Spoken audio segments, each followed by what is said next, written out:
If you had told me back when we first started that my boys would eventually learn to love to read and want to read independently without any bribes or anything from me and my husband, I never would have believed it. And now they have the skills and confidence to read by themselves and stand out unfamiliar words and have the reading comprehension skills to actually understand the book. And then when they tell me that they've completed the book, I can ask them questions. So, what did you like about the story? What happened in the book? And they can actually answer that.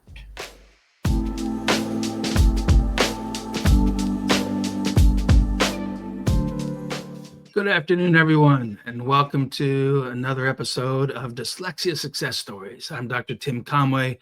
I'm a neuropsychologist who's peer review published in neuroimaging, fMRI, SPECT imaging, published in randomized controlled trials on dyslexia early enrichment / prevention, published on randomized controlled trials on dyslexia remediation. How do we close the gap when the gap's getting bigger and bigger and the school services are making progress, but the gap is still getting bigger even though the child is making progress? We have research on how to close that gap and how to get kids out of special ed and to end the need for more supports, to end accommodations, to end assistive technology, and to empower the dyslexia to the child's full potential. And then lastly, and also almost some ways most importantly, I am an adult who also had dyslexia, which means I got empowered when I was 5 years old. I'm in a living, breathing, walking example of what can happen with early intervention at age 5.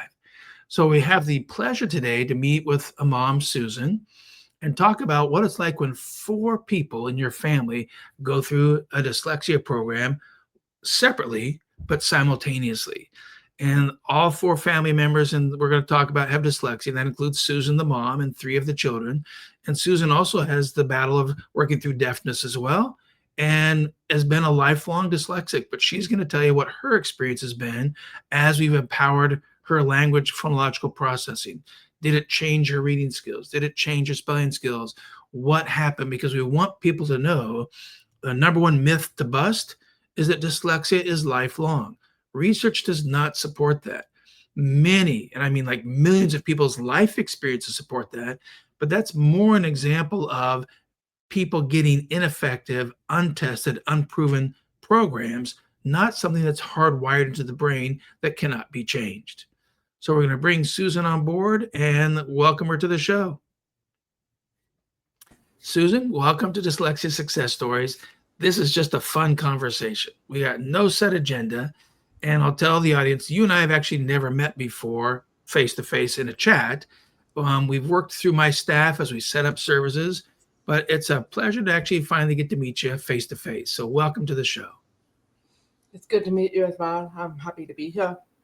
Fantastic. So let's just start with you. You're a mom, you've got children, and like I did with my children, let's be honest, we gave them our dyslexia. Now, some people want to say that is superpowers. I know of very little high caliber research that says dyslexia has any superpowers associated with it. People who have dyslexia might have learned how to work around and train this skill and train that skill. They didn't genetically get it. The brain has a function we call experience-dependent neuroplasticity. In layman's terms, it just means if you practice a skill and you work on it a bunch, it's probably going to get better if you're practicing it in a way that's going to give the brain enough intensity of practice, enough frequency of practice, and you're going from basic skills to mid-level skills to advanced skills. But tell us about dyslexia for you as a person who struggled to read and spell most of your life. When did you first realize reading and spelling wasn't easy for you? Was it very early or not till later on? Well, first, when I was in school, I did have an IEP. I was in speech and whatnot for my hearing disability. But I noticed that I was reading by memorizing. I had difficulty figuring out unfamiliar words and how to pronounce them. And I guess all through my kindergarten through high school, I just kind of coasted on and just memorized. And I Mhm. guess it wasn't obvious to other people that I had a difficulty with actually reading and spelling. They chalked it up to my hearing disability. Mm. It wasn't until my oldest son, Jonathan, was in kindergarten when I started noticing that he was having difficulty with reading and spelling. And Mhm. it became concerning to the point where I started doing research, and that's when I Mm. discovered more about dyslexia itself. And I made the connection that I also have similar struggles, and I explored that. And it's been a big challenge because as a person with dyslexia myself and not having the proper skills and training to teach and understand how to sound out, I wasn't able to teach and help my children with their own homework classwork. Yeah, it's kind of the saying is you can't teach somebody a skill that you actually don't have yourself. And it's hard to do, especially if you know you're not really good at spelling words, because spelling is about 100 times harder for the brain than reading. Many people say like, "Oh no, I've overcome my dyslexia," and usually that means they've learned how to memorize a bunch of words, but they're still usually not really great at sounding out words, and they're typically not really great at spelling either. So we would rather say you didn't really overcome your dyslexia, you learned how to work around it, how to compensate it. And so it's fascinating that you actually had to self-discover that you had dyslexia. Nobody gave you that label before, nobody diagnosed it. It was, again, like you said, Jonathan started to struggle and you began to wonder what's going on. So when you realized that you had dyslexia, how did that feel to you? What did that make you wonder or think about, or what did you do with that new discovery? With the new discovery, I started having a better understanding of my struggles, and I started researching how to help my son because I didn't Mhm. want him to have the same struggles through life with that I grew up with and still had as an adult. So I Yeah. researched intervention programs and what could be provided through the school districts, but also private as well. And unfortunately, the school district that we were in Florida, because he was in kindergarten in Florida before he moved to Texas, the intervention program that they worked with him there, he did not make the adequate progress, is what they Yeah. said in that Okay. program. And it wasn't until towards the end of his time there, before we moved to Texas, that we discovered he's also struggling with auditory processing disorder and that he was having difficulty hearing and understanding the different vowel sounds. Mhm. Yeah, that's a great point. And the auditory processing piece is a really complicated piece of this puzzle because there's still a lack of really reliable tests to do that diagnosis. And some people still say the auditory processing piece may just be part of the whole continuum of phonological struggles. Because we did some early studies with a audiologist, and she had a soundproof booth. We were testing the kids' auditory processing. The theory then was auditory processing is mostly deep in the middle of the brainstem. It's really hardwired deep in the middle of the brain. And our intervention to try to change your phonological awareness, what you did to learn lip poppers and tongue tappers and these funny pictures of the mouth, is actually more cortical. It's the gray matter making new wiring, new changes. So the theory said if we change the gray matter, it shouldn't be changing the stuff deep inside the brain. So it shouldn't change auditory processing. But in that pilot study, that's actually not what happened. Half the kids who got that Now Foundations program also showed changes in the auditory processing measures. So then the question was, so was it really auditory processing, or was it that the auditory processing was just part of the phonological processing, or what we know today is were those measures just really not very accurate back then? And so it's a piece to look at and carefully look at. We know that some audiologists want to put um, hearing aids in kids and increase the volume of the sounds. But we know that speech itself is not just a acoustic building system. It's part acoustic, but it's part when a child's having trouble saying a word, you don't usually shout it louder to their ear and then they get it right. Usually the parent gets to the child's face. If the child says, if the parent is saying the word ball, like a red rubber bouncy ball, and the child is saying ba, and the way the parents can help the child say it right is not shout it louder and go ball. They're actually going to get face to face with the kid and go, honey, it's ball. and they're going to slow down their mouth and make bigger movements because they realize their tongue is lifting up at the end and his tongue is not coming up at the end. And they're trying to show him, here's how to move your mouth to get the right pronunciation. So, and we know that system, Susan, it starts building at 8 months of age. At 8 months, babies start mapping the visual plus the acoustic plus the oral motor parts of the speech system. So it's trying to wire those all together. So how long or how hard was it for Lois to convince you that we might have something that might be helpful to you, to Jonathan, to Alexander, and to Elizabeth? I had to look at all their names here. Was it something that seemed very sensible to you, or is it something that seemed very bizarre that we're going to teach your kids about mouth movements and actually do no letters in the very beginning? How did you feel about that approach? Well, Jonathan was in Take Flight. That was one of the programs that was provided by the district, and he felt to make progress in it. And we also chalked it up to the auditory processing struggles that he was having, as well as sound and articulation, speech therapy, and whatnot. So, from my understanding with Lois, if I remember correctly, she recommended the MAD program because she felt that you guys offer a better approach to address the auditory processing difficulties. But from my experience of actually taking the program, right, it was more like you guys are teaching people to lip read.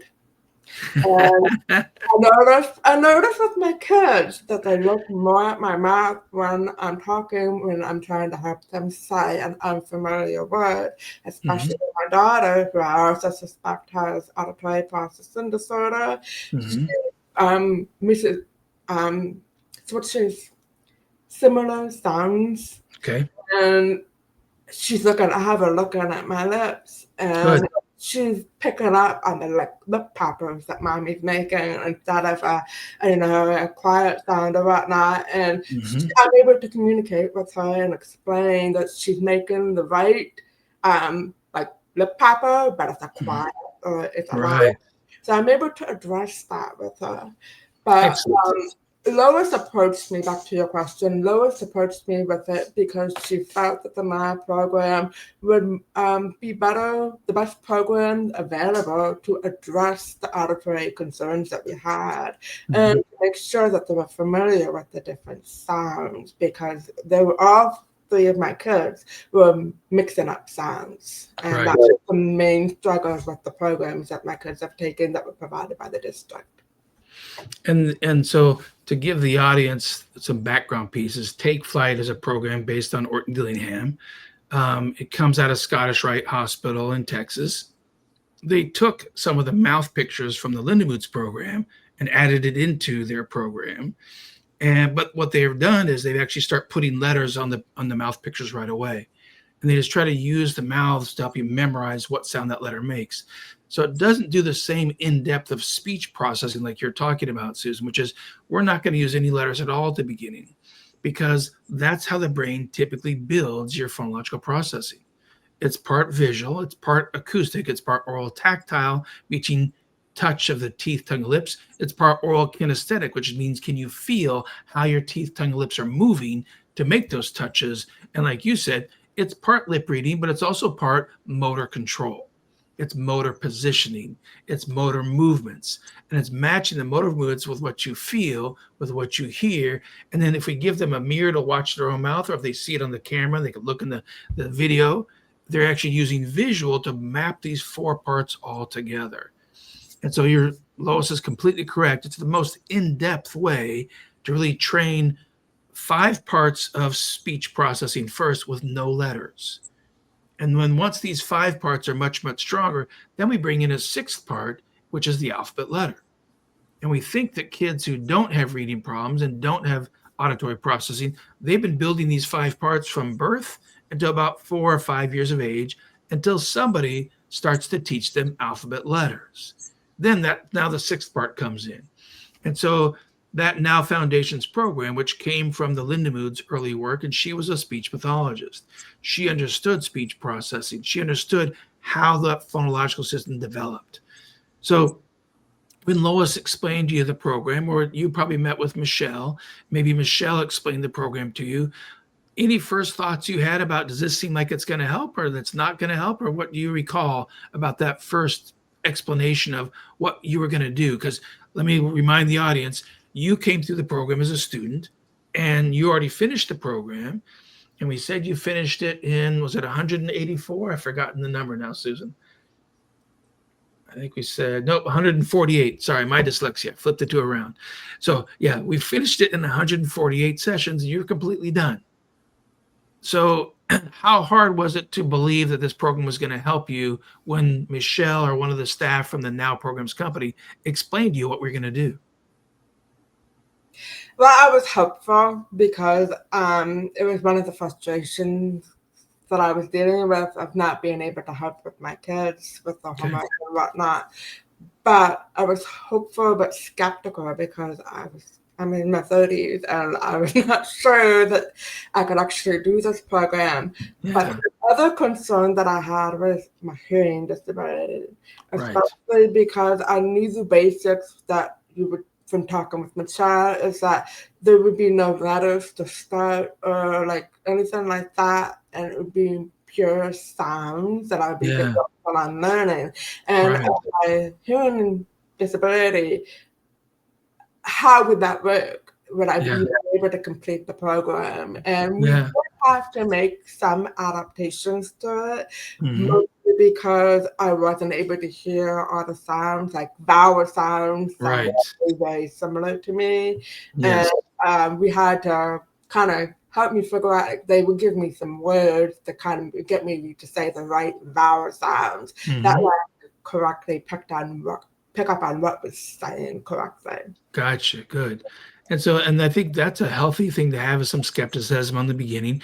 Did they talk to you all about the research behind the program? Did that mean anything to you at all that this program has 3, 5-year gold standard research studies called randomized controlled trials? That is the only caliber of research that Dr. Sally Shaywitz says every dyslexia program should have to have been tested by randomized controlled trials. But yet most parents aren't going to know what that even means. That's not good. So then it would mean not much to you at all, because it's like, well, okay, sounds good, but other places say they have research too. And the difference is many other programs are what we call research based. It means nobody really studied their program, but their program has some parts to it that are like what other programs have that have been studied in research studies. So then we have no proof that their program actually works. It's kind of like saying they built a new cake recipe and they'll tell you it's going to be fabulous because they took some of the parts from another cake recipe that is fabulous. And so since they took their parts from that recipe and it is fabulous, their recipe is going to be fabulous too. But the truth is, you don't really know until you bake the cake and you really test it out. And so it's not until you actually test the program itself that you have any proof that it's actually going to be helpful. And so that's why part of our challenge is to help people understand that there is a piece of this that is the importance of the research that Dr. Sally Shaywitz says as well. And Zavanai says amazing work for amazing people, and he's in Zimbabwe. We thank you, Zavanai, and for that support. Our goal is to help as many people as possible. But Susan, has it helped change what? Change your spelling, change your reading, change your book reading, change none of the above? What would you say is better for you today? All of it. But another interesting thing for me that changed that I was not expecting is my speech. My articulation has also improved. I think all around everything's improved. I'm able to stand up unfamiliar words, and if I don't really know actually how it's pronounced, I can actually look it up and understand the pronunciation available in the dictionary to actually understand what that means. Fabulous. With the program, I've definitely noticed a big change with my kids as well.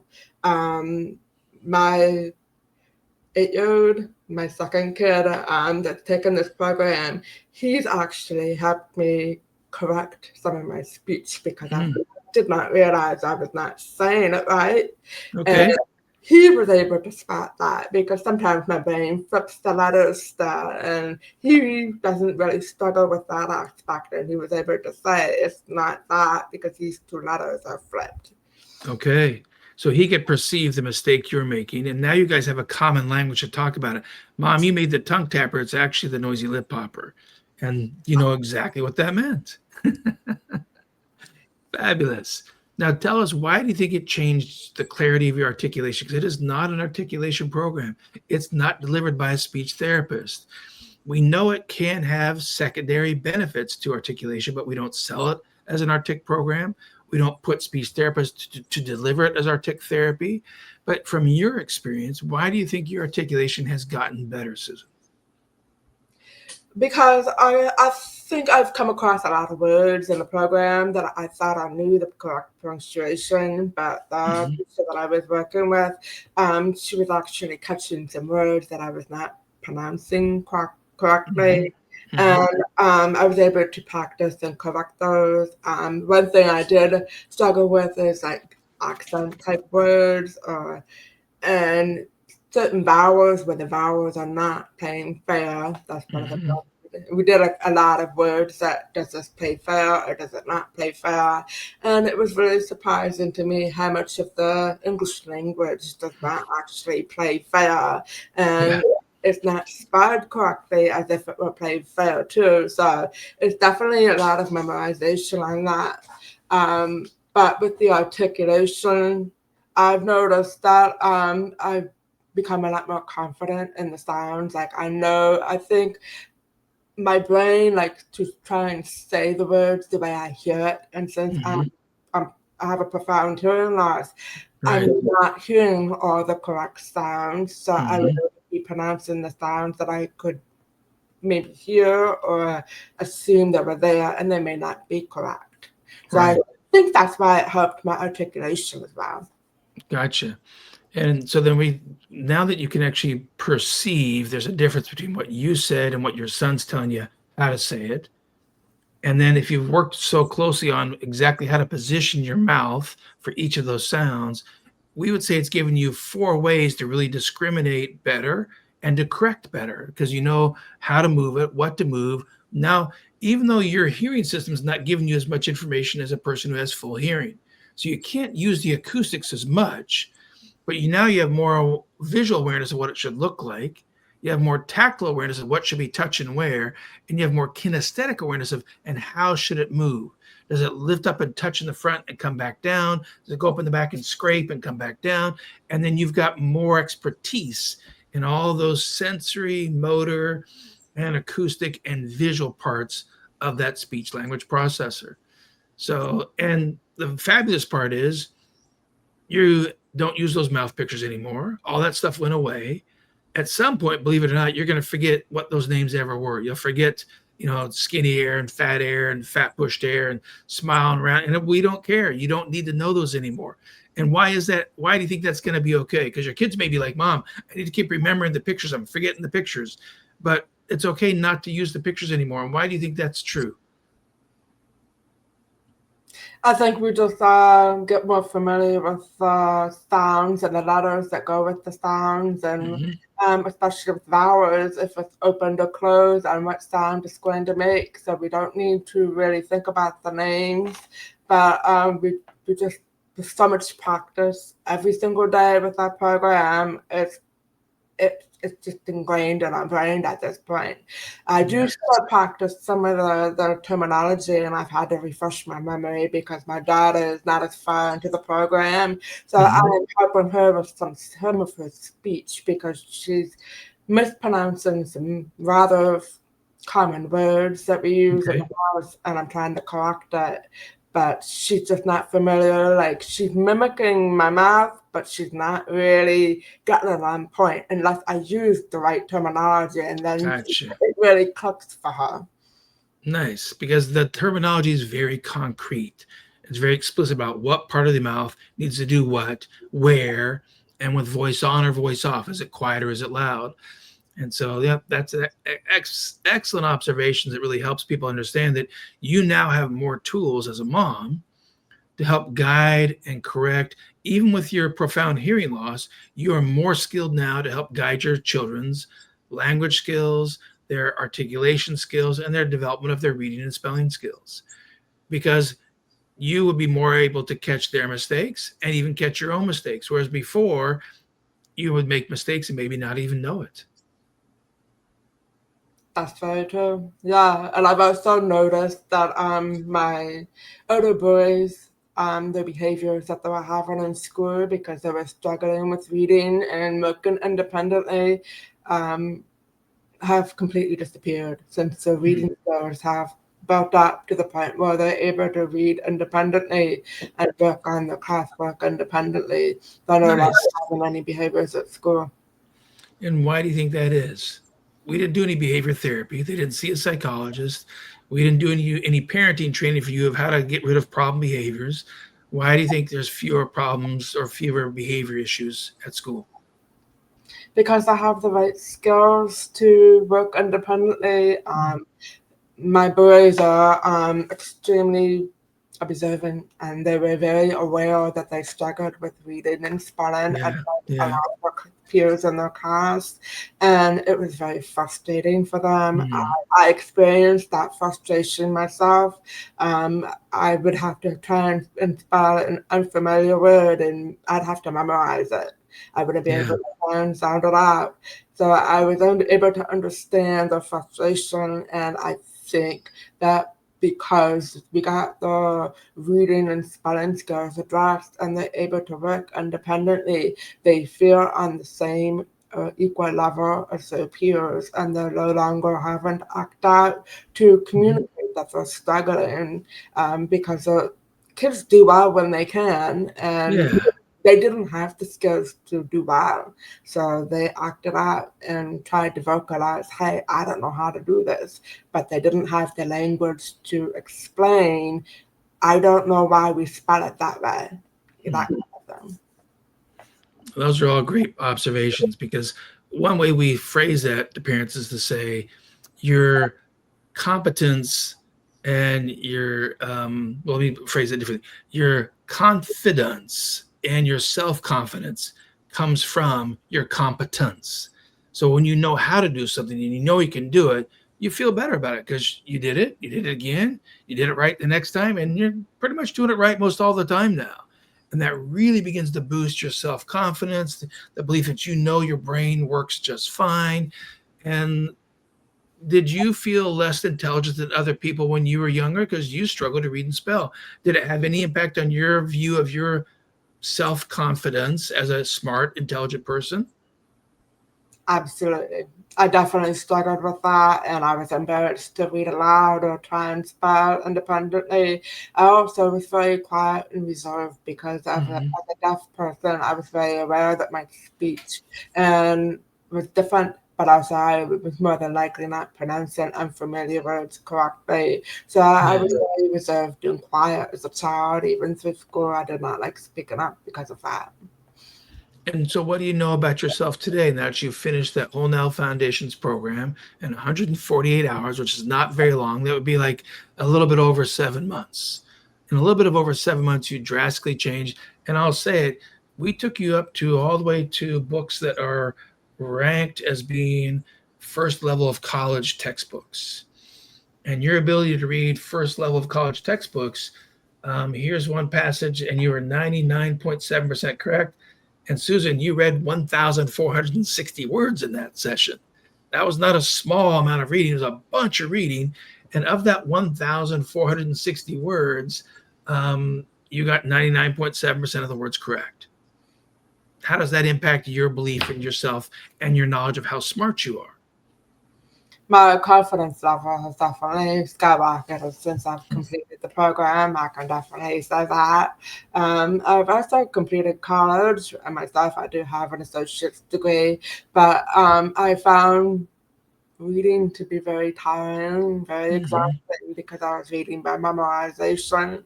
And Mm-hmm. if I would come across unfamiliar words, I would have to pause, try and sound it out, not realize how it sounded out, look it up. It would be like a 5 to 10 minute process just to figure Yeah. it out.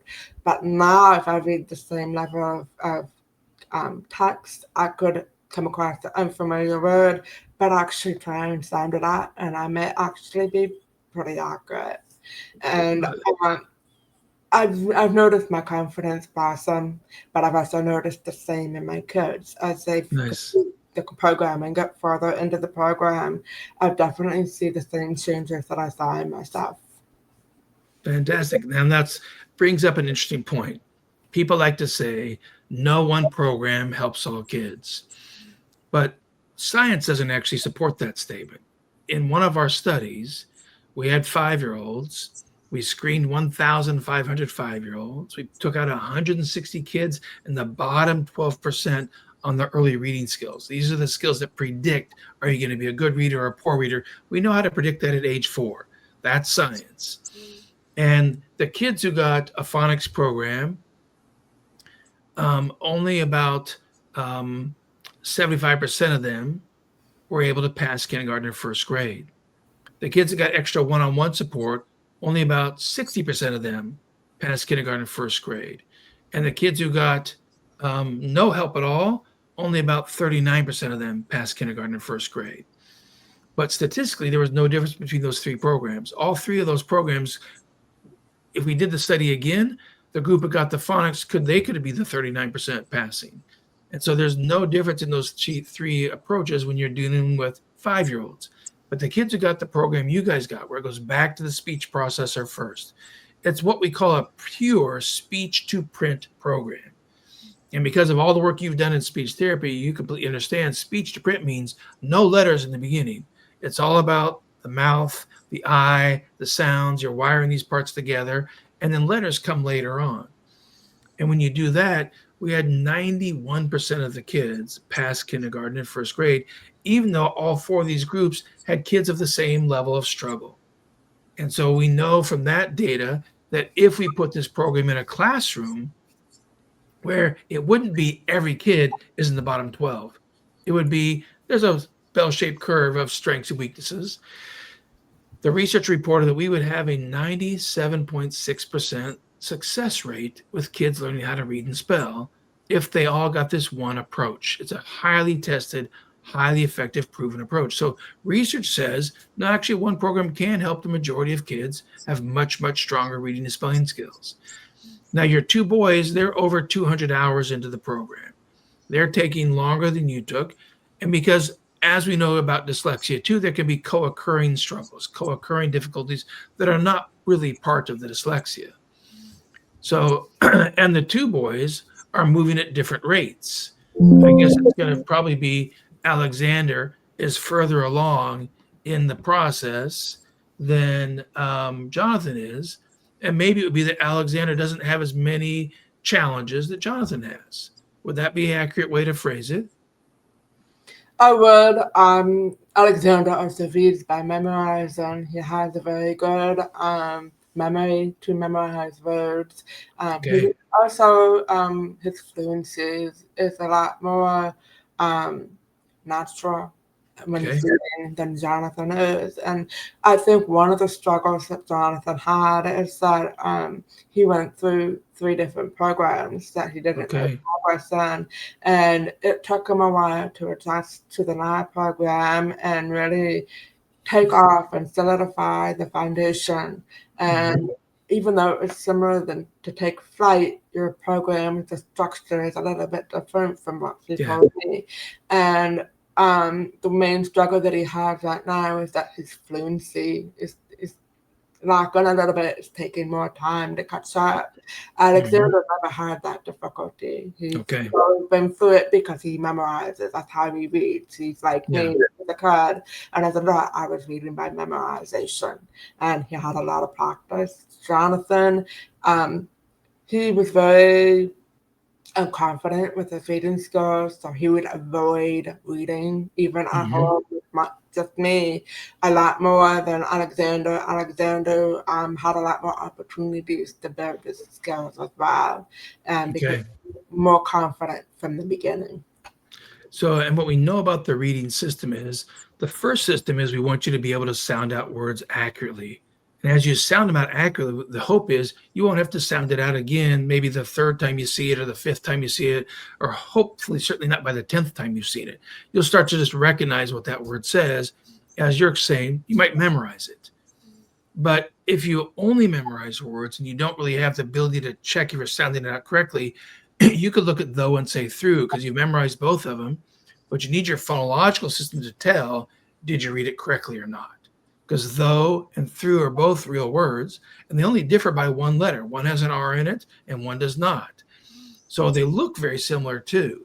So you've got your sight word skills, but you also have your decoding or sounding out skills, and you also have your comprehension skills. Because does it make sense that they went though the tunnel? It's like, that can't be the word though. That makes no sense. But did they go through the tunnel? Oh, okay. Now that makes more sense. So you can also use content or meaning as a third part of that checking and balancing of your reading skills. And what do we want to strengthen? We want all three equally strong. So it sounds like we've got Alexander coming in with already a really strong system for memorizing words. But now he has another stronger system too that he can actually sound them out, which actually begins to fuel more memorization. And the more he sounds out, the more he learns and doesn't have to sound it the next time. And we should see more and more words getting easier and easier and easier for him. Jonathan's working on building both systems. His decoding skills are getting stronger. The Now program by itself won't change your sight word skills as much if you have any underlying difficulties in visual perception, visual memory, visual retrieval, and what we call visual recognition. That's a different part of the visual processing system. In our medical clinics called the Morris Center, we know how to change that system, but we have to do that with specially trained occupational therapists. They have the expertise in how to change and improve visual perception. You'll see kids who actually can't do Where's Waldo books. They can never find Waldo. They hate those books. They don't think it's any fun. They don't think Waldo even exists on some of the pages because their brain never really is able to separate out and figure out what's going on. So it's going to be a challenge to figure out, what the brain's really doing when your brain's really not picking up on that visual perception. So OTs can actually help make that system stronger, which then helps fuel better work on your memorization of words. And it's not memorization just for reading, because to spell though, you also have to have memorization for spelling. But it's the reverse. Instead of seeing the word and recognizing it, you have to retrieve the stored image of the word, think about what it looks like, what letters it has, and then execute the motor movements to actually produce the letters that actually match the image you saw in your mind. And so there's a memorization part for reading and a separate but related memorization part for spelling. So what we'll expect with Jonathan is we'll get that phonological system as strong as possible. We'll get those decoding skills to be as easy and as automatic as possible. But he may need to actually do some work with an OT at some point to really strengthen that visual perceptual, visual memory, visual recognition system to give even more strength to his sight word knowledge, even more strength to his spelling skills of those irregular words, which altogether might be having even another piece of the puzzle to impact his reading fluency. Has anybody described that to you before about what might be different between Jonathan versus Alexander? Yeah, I was actually about that up as a concern with Michelle, and she did recommend occupational therapy, and we are looking into it to see if it would be covered by our insurance, because occupational therapy is usually covered, but it's questionable because it's technically considered educational and not health related. So we're waiting to see what insurance says before we pursue that. But it does make sense because it explains what we're seeing when he's trying to read and his brain's trying to sound out all kinds of words, including words that he should already know because they're extremely common. Yes. So we're practicing fluency with him, and we've definitely noticed an improvement, but it's slow gains at this point, but there is progress. Yes. And we had a comment on the LinkedIn page saying that dyslexia is lifelong and often hereditary. I think what that person means is your genetics are lifelong. We're not getting rid of your genetics, but dyslexia is a behavioral defined diagnosis. It's defined by 3 behaviors: poor reading accuracy, poor reading fluency, or poor reading comprehension. At some point, Susan, we expect you're not going to be very struggle or have much struggle with your accuracy. We already know it's true. You're reading college level books at 99% accuracy. We know your fluency is going to be strong as well. And we know that your reading comprehension, because your comprehension system is pretty strong, is going to be strong as well. You're not going to have any of those 3 struggles, which means you do not qualify for the diagnosis of dyslexia. So from that context, dyslexia is not lifelong. You cannot be given that diagnosis later on if you do not have any of those 3 struggles. Has that been explained to you before? Yeah, but I still have difficulties even with my reading skills being up there. My brain still likes to flip letters and numbers. So, but I do have the skills to slow down and really focus on the letters and make sure Right. I'm saying what I think I'm reading. So it's more of a balance. Like, I don't qualify, but I still have some struggles with dyslexics. So Yes. And what they'll say is, as you're now more aware of it, as you keep monitoring it and looking out for it, we expect that struggle to keep getting less and less and less, because in all the paragraphs we had you read in this book reading, you read 83 different times. In the 148 sessions you did, they had you do book reading 83 different times. And many times you're reading over 1,000 words each of those 83 times. So that means 83,000 words you've read. And so in those 83,000 readings, your accuracy is always now above 99%. So whatever struggle you have would not be enough struggle to meet the criteria for a diagnosis of dyslexia, because if you're missing more than 1% of the words, that's pretty darn good.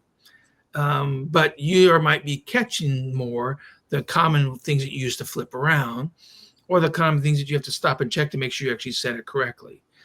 And so good news is you now have the skills. It'd be just like if we said we just taught you how to ride a bike.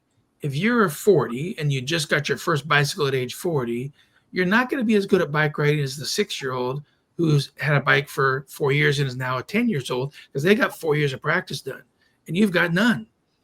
But as you keep practicing, what do you think is going to happen to your reading skills? They continue to go up. Just like if you kept riding the bike and you rode the bike every day from age 40 on, your bike riding skills get stronger and stronger, because now you have the skills to practice. You know how to practice. You know how to practice independently, like you were saying. Your boys can now independently do their homework. They can independently do their schoolwork. Their frustration level has gone down. Their self-confidence level is going up, which means they're more likely to do more reading, which means we're doing more practice. And the brain is a practice-based system. The more they practice it, the more the skills are going to get stronger. So we think the beauty of this is you and both the boys are on that trajectory of getting stronger and stronger and stronger. How about your daughter? How about Elizabeth? She's the youngest. So she's only about, what did we say, 40? I'm looking at the sheet here. We said she's about 40 some sessions in right now. And how's she feeling about her progress? Well, she's both to brothers, and her mom goes with the program. So when I told her that she would be able to start as well, she was extremely excited. Because, like I said, my kids are very aware that they are not on the same level as their peers. And even though she's in first grade, she's not really able to read the words that she was able to read. She memorized. So she was very excited, and I've seen her make progress in identifying the sounds. I don't think they're doing any letters yet. I think she's still in the beginner phases where they're just using lip pictures and sounds. But she's able to try and phonetically sound out CVC words, which is something that she struggled with. Okay. So it was making progress, even though they're not actually practicing. She's able to make the connections in school when they're sounding out CVC words and reading. Fabulous. It sounds like she's feeling more confident in that. Definitely. Fabulous. And what does she think about her brother's reading? How does she know how well her brothers are doing? Do they talk about it? Is this like a dinner table conversation about where are you at in your Now Foundations program? or do they talk about the words they've read, or does this come into the family conversations? I'm curious. Well, my boys actually like reading books now. We Mhm. actually frequent to the library now. It's something that I did with my family. Probably when my reading skills were high up, my parents always encouraged us to read, even though we weren't aware that I'm dyslexic. Um, Mhm. we were just encouraged to read. We frequent to the library on a weekly basis. And that was something that I was never really able to do with my kids. I struggled to get them to read, even just me Mhm. reading to them. It wasn't something that we really engaged in, but as they completed the program and got further into the program, I noticed that my boys were starting to read independently, and they were frequenting to the library at school, and they prefer graphic novels, but Mhm. it's the reading. And I catch them in bed at night, really loud books out in bed at night. And there have been times where it's been 10:30 at night and it's a school night and they're hiding under their blanket with a flashlight, reading. That's how big of a difference this program's made for my kids. And I know Elizabeth is excited because she wants to be on the same level as her peers, but she also wants to be able to read like her brothers can. And Mhm. I've noticed the difference in my boys with her as well because they're trying to help her with the reading. Nice. Alexander, my second son, actually reads to his younger siblings now. So Mm. if I'm busy cooking dinner and they want to read a book, Alexander volunteers. Fabulous. So he's going to be the model, the mentor, and help with the older brother and younger sister and have some fun doing some reading. My mom's cooking. And let me just restate what you just said. You're telling the viewers here that two dyslexic boys love to read now. They like to go to the library. They check out books and they love talking about the reading skills. But that's not supposed to happen if you have dyslexia. Is that correct? That's pretty common, yeah. It's unheard of, and I would never like from the progress that they made. If you had told me back when we first started that my boys would eventually learn to love to read and want to read independently without any bribes or anything from me and my husband, I never would have believed it. And now they have the skills and confidence to read by themselves and stand out unfamiliar words and have the reading comprehension skills to actually understand the book. And when they tell me that they've completed the book, I can ask them questions. So, what did you like about the story? What happened in the book? And they can actually answer that. Nice. Which then opens up a whole new world of conversation with family. There's more topics you can talk about. There's more content you can talk about.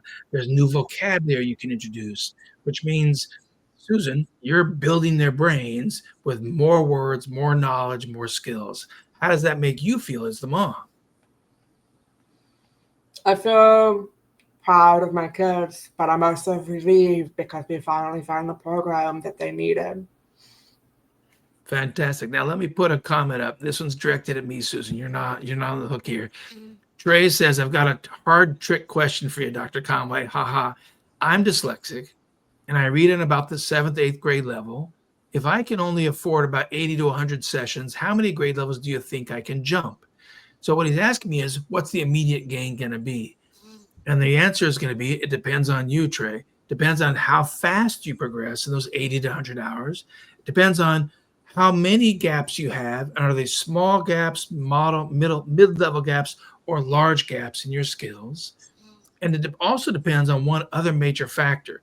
Do you just work on these skills during the 45-minute sessions, or do you use these skills outside of the sessions when you're at Home Depot, or you're reading stuff on the walls, you're reading on the boxes, or you're reading in the grocery store?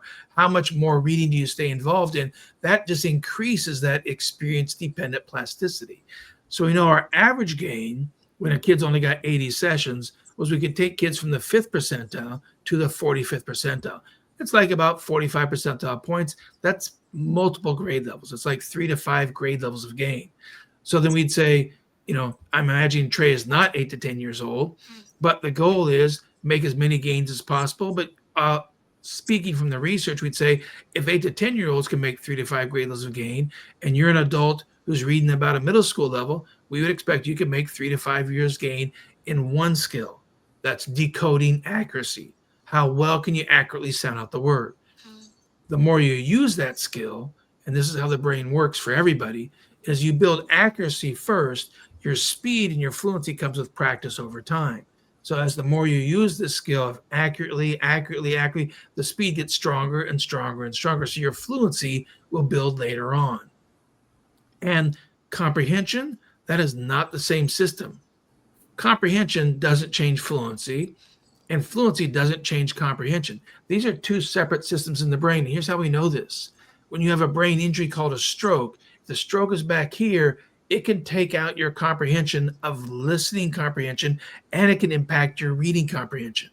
But it can have no impact on your reading and spelling. So these are separate but related systems. Certainly, if you're understanding the words better, you have a better predictive knowledge of what words to expect to come across. But it's not that the comprehension is going to change your fluency. And if we actually make you read faster, like schools are in this crazy system of measuring how many words per minute a kid reads. That is just complete rubbish to do that to kids, because reading faster is not the purpose of reading. Reading faster does not guarantee better comprehension. The purpose of reading is comprehension. If you read fast but make a lot of mistakes, you're now interfering with the actual purpose of reading, because you're making so many mistakes, it's going to interfere with your comprehension. So the quick answer, Trey, is the amount of progress you make is up to you, and it's up to your brain and how many areas of small, medium, or large struggle are there, and how many of those do we have to try to close in the time we've got. Now, the good news is, even if you have physical brain damage, I took this same program, Susan, that you and your boys did, and I spent 10 years delivering it to people who had physical brain damage called stroke and called a brain infarction or brain damage. And the brain tissue is gone. Even when you have brain damage, we are 70% successful, either rewiring new wiring on the left side, if there's some healthy brain tissue still left, or if the damage is so big that most of the language cortex is gone, we have proof that we can actually rewire the right side and strengthen new skills with the right side of your brain. So if we can do that with adults who have brain damage, you as a man are probably a piece of cake, because we don't anticipate you have brain damage. Susan, anything you want to add to that for Trey? Because you're an adult, we changed your skills. Do you feel like you've changed grade levels of skills in reading and spelling, or just a small amount?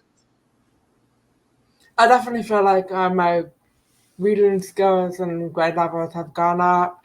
I do feel like I breezed through the first part, because then I'm familiar with the sounds and whatnot for sounding out lip poppers and stuff like that, learning the sound before we got to the pictures and stuff.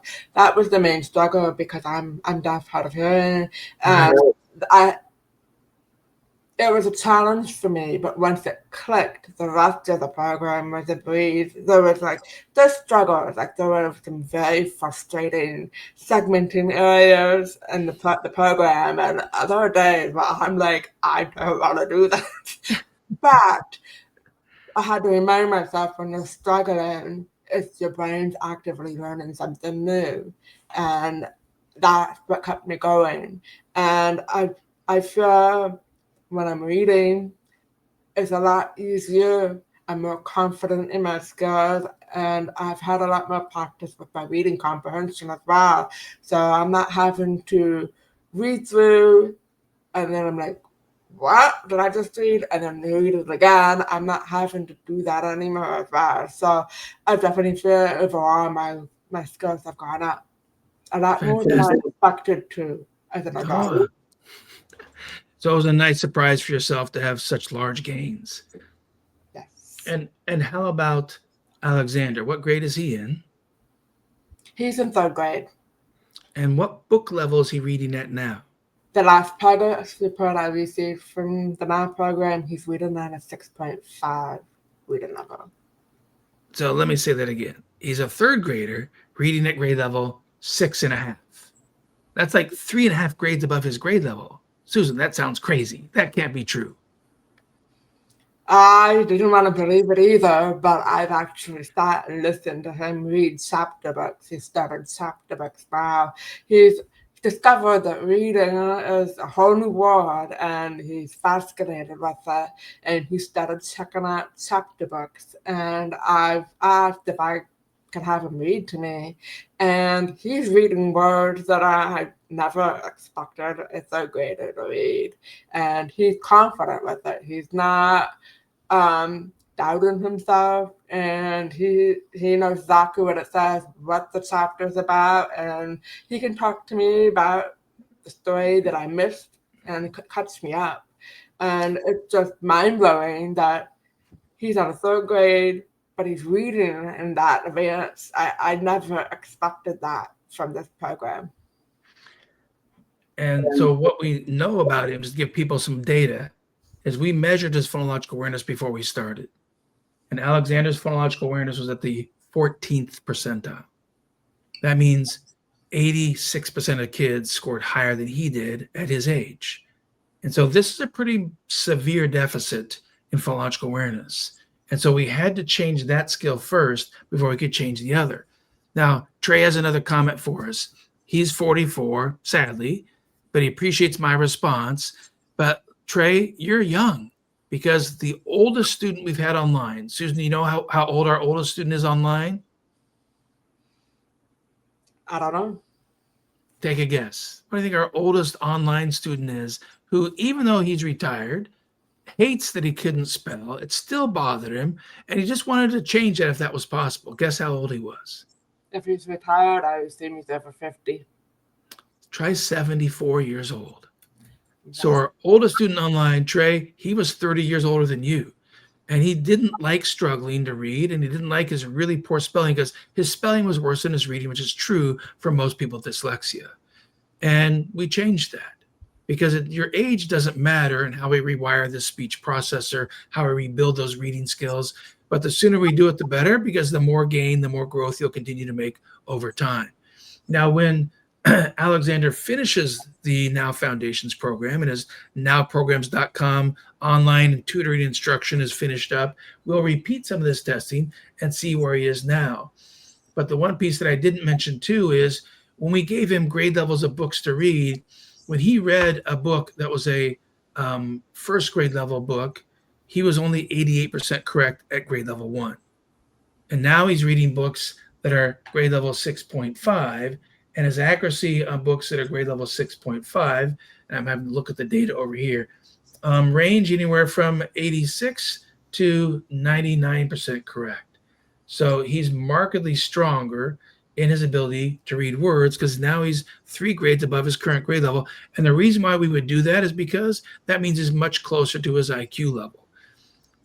A child reading on grade level means one thing. They're only at about the 30th percentile. But the majority of children don't have IQs at the 30th percentile, so that should not be our goal. For the majority of kids, we need to have their grade level reading above grade level, closer to their IQ level, because then you've got that brain really firing on all cylinders, and it's got the power it's capable of having. And Susan, what I love about this conversation with you is you just kind of glow as we have this conversation. You have this glow and this aura of confidence and competence and joy that you know you've changed a skill you thought you would never change. And you know that your kids are not going to struggle like you struggled. Is that true? Is that what's driving this happy look on your face? Yeah, I'm also incredibly proud to talk about my children. I never expected them to make this kind of progress, and they've done it. And it's either hard work, along with the NAP program instructors, and I can't be more proud. I love hearing that. And we'll have to give a shout out to you know who. We have to give a shout out to Lois, because without Lois as your advocate, and you would never have known we exist or that we have such powerful programs. So thank you, Lois, for introducing Susan to the nowprograms.com website, our research, our data, and letting us help empower a whole family of 4 people to better literacy skills. And the most beautiful piece is Elizabeth is in grade level 1. She's going to forget that she ever struggled to read and spell, because after first grade, pretty much, and when she finishes that Now Foundations program, her struggles will be over, and she will not have lifelong dyslexia from the behaviors. She'll have the genetics. You'll be at risk for having dyslexic grandchildren, Susan, in several decades, of course. But we'll also know that we have even an app that will be useful for your grandchildren. The app is called Lip Letter Land. And the app is for 3 to 6 year olds. And if we get 3 to 6 year olds playing this app, we have schools who can download it. And if they're Apple partners, the schools can download the app for a 50% discount. They just have to download more than 20 copies. The other day, I had a school download 110 copies of the app. It's going to cost them $6 a year per kid. Big deal. That's nothing. It's basically 50 cents a month to help make sure these kids have stronger phonological processing, phoneme perception, better letter sound knowledge, and they will be better prepped, better foundation to go into their reading program with more strengths and make more progress. Susan, any last minute things you want to say to parents who are trying to figure out what program, how to choose? Because you had, your older son, Jonathan, went through multiple programs. What do you tell parents? How should they be deciding what program to pick? And why would you recommend the Now program? I would recommend the Now program because it's evidence-based and it's very clear to me that it works. I've seen it in my own kids, and I can't recommend it to, I can't, I rave about it to everyone who I see that are struggling with the program, who have dyslexic children and they don't know what to do and they're just not making progress. I tell them to look at the Now program because it helps. It worked for my kids. It worked for me. And the beautiful quote you said was, it's one of the most empowering experiences of your life. And I guarantee you, myself and all of the 100 plus staff in the Now Programs company couldn't be more proud that we helped you have that experience. We didn't give it to you. We didn't do it for you. We provided the opportunity, and Susan, you did all the work. And yes, we're so happy that you've had this super empowering experience. And for the kids as well, dyslexia is not lifelong. If you change accuracy, fluency, and comprehension, then you no longer meet criteria for dyslexia, and you are even more empowered to build more out-of-the-box thinking, to build more mental imagery skills, because you get expand and build out even more knowledge and whatnot as well. All of it together can go in there, and that will give us the opportunity to empower you to your full potential. Thank you for your time, Susan. Thank you for everyone for joining us. We went over a little bit, but I've just been really looking forward to having this conversation. I love hearing that the boys read more. They talk about books more. They go to the library every week. This is dyslexic kids who actually love to read.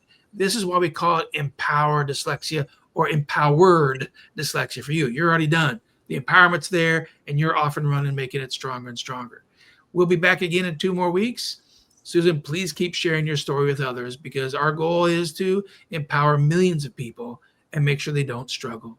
Thank you so much for your time. Thank you to our audience. Thank you for liking and sharing this podcast. And we'll see you again in 2 weeks with another empowering dyslexia success story.